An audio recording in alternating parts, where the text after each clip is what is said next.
जय जिनेन्द्र। जैसा कि कल के विषय में आपने जाना, आधुनिक लोगों के तर्क एवं वितर्क एवं उनका समाधान।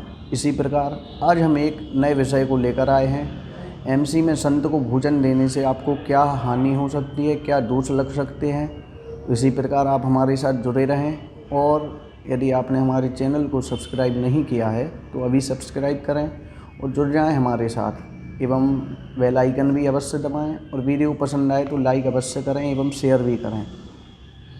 एमसी में संत को भोजन देने से क्या होता है। एक नगर में बहुत वर्षों के बाद एक संत का आगमन हुआ था। उस नगर के श्रेष्ठी ने, जो संतों को भोजन देने में प्रसिद्ध था, संत को भोजन देने का विचार करते हुए घर जाकर सेठानी से अच्छा शुद्ध भोजन तैयार करने के लिए कहा। यह सुनकर सेठानी ने कहा, सेठ जी, मैं आज भोजन नहीं बना सकती क्योंकि मैं एमसी से हूँ। सेठ ने कहा, पगली, तुम कुछ भी समझती नहीं है।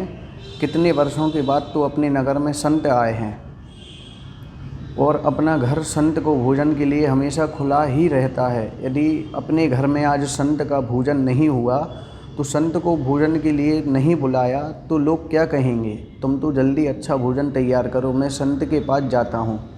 तुम एमसी में हो, इस बात को कोई नहीं जानता और किसी को पता भी नहीं है। जो तुम इस बात की चिंता करती हो कि मैं एमसी में हूँ इसलिए संत को भोजन नहीं करवा सकती।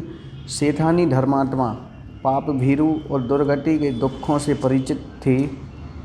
उसने सेठ जी को बहुत समझाया लेकिन सेठ जी ने उसकी एक भी बात नहीं मानी। आखिर सेठानी को मजबूर होकर भोजन तैयार करके संत को देना पड़ा। संत भोजन करके चले गए लेकिन 2-4 दिन में ही उसके शरीर में कुष्ठ रोग उत्पन्न हो गया। उसके शरीर में स्थान स्थान पर सफ़ेद दाग दिखाई देने लगे। कोई दाग तो घाव का रूप लेने लगा और किसी किसी दाग में पानी झरने लगा। पूरे शरीर में से बदबू आने लगी और धीरे धीरे शरीर गलने लगा और घर की लक्ष्मी भी सने सने विदा हो गई। मतलब घर की लक्ष्मी भी विदा हो गई। सेठ सेठानी चिंता में पड़ गए।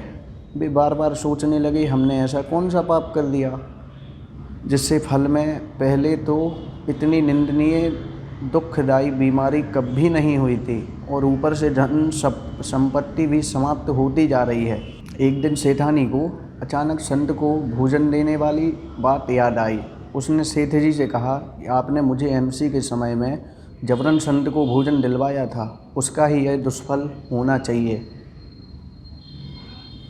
तो सेठ जी को भी बात कुछ कुछ समझ में आने लगी। दोनों विचार करके संत के पास पहुँचे और अपनी समस्या, मतलब कि कुष्ठ रोग एवं धन नष्ट होना, उन्होंने अपनी समस्या को, मतलब कुष्ठ रोग एवं धन नष्ट होना, इन बातों को संत के सामने रखा। संत ने कहा, तुम लोग याद करो, तुमने अपने जीवन में किसी संत का अपमान, निंदा या तिरस्कार किया होगा अथवा किसी संत को अशुद्धि के समय भोजन दिया होगा।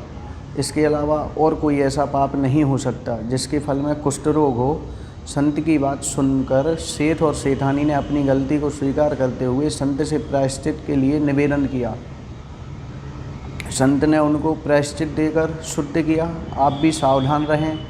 एवं सेठानी ने तो मजबूरी में संत को भोजन दिया और सेठ ने अपनी प्रतिष्ठा के लिए संत को भोजन दिया।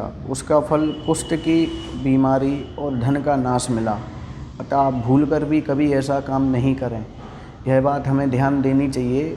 कभी कभी हमारे घर में संत आते हैं, अब चूँकि वो तो उनके यहाँ पे काम करते थे या फिर काम नहीं भी करते हैं, तो उनके घर पे यदि उनकी पत्नी भी होती तो वह भी उनसे ज़बरदस्ती भोजन नहीं बनवा सकते थे, क्योंकि उस सेठानी को पता हुआ था। तो उसने सेठ के लिए वह बात बताई कि आपके द्वारा एक इतना बड़ा दुष्परिणाम हुआ है। तभी तो आपको इस बात का पता चला। यदि वह नहीं बताती तो आपको पता भी नहीं चलता बेटी, और सेठानी यदि नहीं बताती तो फिर आपको भी पता नहीं चलता। इसी के साथ आज हम इस विषय को शुरू करते हैं, मतलब ख़त्म करते हैं। और कल हम एक नए विषय को लेकर आएंगे, मुँह से मिटाएं और अपनी सुंदरता को कैसे बढ़ाएं। इसमें बहुत से नियम भी होंगे, बहुत सी विधि भी होंगी जो हम आपके सामने रखेंगे। इसी के साथ जय जिनेंद्र। और यदि आपको कोई भी वीडियो की राय हो आपके पास, तो आप हमारे पास कमेंट बॉक्स के माध्यम से भेज सकते हैं एवं हमारे नंबर पर आप हमें कॉल भी कर सकते हैं। जय जिनेंद्र।